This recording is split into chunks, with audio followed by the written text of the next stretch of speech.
Hi guys, it's Melissa, and today's video is about why I became a real estate agent and how that saves us money. So if you want to know more, stay tuned. Okay, if you've watched my channel at all, and I'm going to actually be posting this on two channels. I have this channel, the Melmar Group, and then I also have Real Estate Savvy, which is all about how a frugal stay-at-home mom became a realtor to save money. You'll have to check it out if you haven't. But if you've watched either of my channels, you know that I have been a stay-at-home mom and that I got my real estate license because we are personally looking for a new home. So why did I do that? Why didn't I just stay with a realtor, let them do all the work, and me just sit back, right? Well, I worked for a realtor briefly and realized that I was capable of doing the work myself. But also there's a couple of perks that come with being a realtor that you don't get as just a plain old regular buyer or seller. So, first of all, I need to explain to you how realtors are paid. When you are buying a home, you typically do not have to pay anything to the realtor that helps you. There are exceptions to that at times, which we can talk about at another time. But the general rule is you don't pay for their help. The person that's paying for them to help you is the seller. And the seller pays both the agent that helps them sell their home, and they pay the agent that brings them a buyer that buys their home. The commission on that for each side is typically 3%, so 6% total, although I have seen higher and I have seen lower. But the typical is 3%. And so the seller ends up paying like 6% when they sell their home. Okay, well, if I'm buying a home, it doesn't matter if I'm the buyer or I'm an agent and the buyer. There's still going to be a commission that that seller has agreed to pay.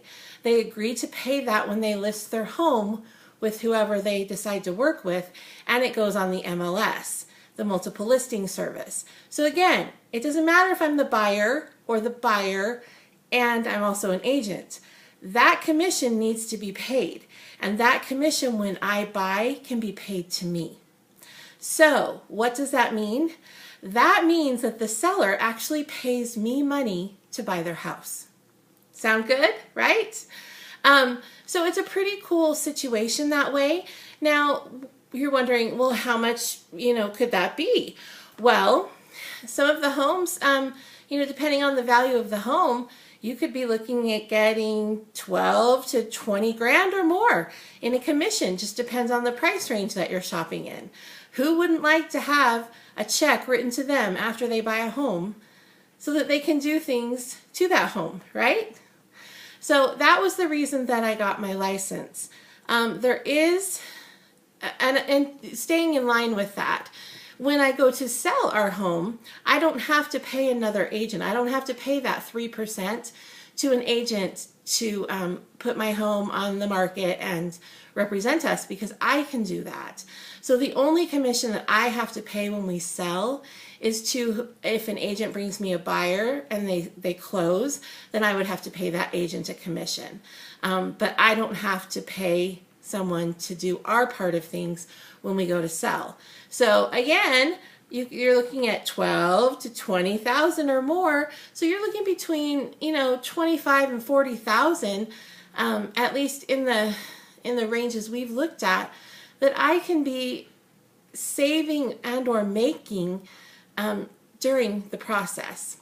Now there is a cool thing that you can do, at least in my state, with your commission. Sometimes a seller would rather discount the home than pay a commission. So let's say they've got their home listed for $400,000 and the amount that they're going to end up paying in a commission is to the buyer's agent is 15 grand. Well, they could pay me 15 grand at closing, or I could negotiate with them 15 grand off the price of the home. And so I could get the home for what, $385 or less, because what I would do is I would negotiate a price first, and then I would ask them how they want to work on the commission. Do they want to cut me a check, or do they want to add the commission into an additional discount on the home beyond what we've negotiated. The cool thing about doing that is it's not a payment to me, so I don't have to pay taxes, and it gives me a break on the amount of the loan that we have to take out. So those are all the financial reasons of why it benefited me to get my real estate license. There's a couple other benefits. I am able to go on the multiple listing service. You cannot have access to that unless you are an agent. So I'm able to go on there, and there's incredible data on there where I can go in. If I see a home that comes up, I can go in and run a comparable on it before we ever go see it. I can go in and see what homes are selling for in that neighborhood, the price that people are paying per square foot. I can see how many homes have sold. There have been times where we have found, a unique home in an area, and I can go into the MLS and go, okay, how many 4,000 square foot homes in this neighborhood have sold in the past 18 months? And it might come up that there were 5. It might come up that there were none. And you never want to be the biggest house on the block. So that helps me to know what to do. It also lets me see sales trends. So I can see how long homes are staying on the market and how the prices are changing and the number of homes that are on the market. And all of that determines if it's a buyer or a seller's market. The other cool thing is, in my state, when you join the MLS, you are given the little key access. So if a home hits the market, I can go see it right away. I don't have to wait for an agent to take me. So there have been situations where I've gone to see a home within an hour of it hitting the MLS. There have been other times where I've seen a home, I've kind of been on the fence about it. An agent will call me and say, hey, we're dropping the price by 30 grand. Wanted to let you know, do you want to go see it before we put that new price up on the MLS? And I've gone and looked at it again to make sure that it wasn't our dream home, or if it was. So it really has given me a lot of access. Now, people have asked, is it expensive to become a realtor? I didn't think that it would be, because I know that we want to move, and I know roughly the amount that we can save in commissions and all of that by being a realtor. It's beneficial to us, but it's not cheap to become a realtor. I believe I had to pay around $500 for my schooling. I was able to do that all online, and then there were miscellaneous fees like for a test and a test prep kit. I had to go and get my license through the state, so I had to pay an administrative fee for that. And then in my state, agents have to work under a real estate broker. And a broker is someone who has been in the business for a while, and they've done additional training, and they oversee agents to make sure that they're compliant with the law. And a broker gets part of your commission when you make a sale on a home. So some brokers have it where you just pay a flat fee to them if you sell a home, maybe $400, $500. Some brokers have it that out of that 3%, they want 1% of it. Some brokers require you to pay them a monthly fee to be affiliated with them. So there's a lot of intricacies that go into it.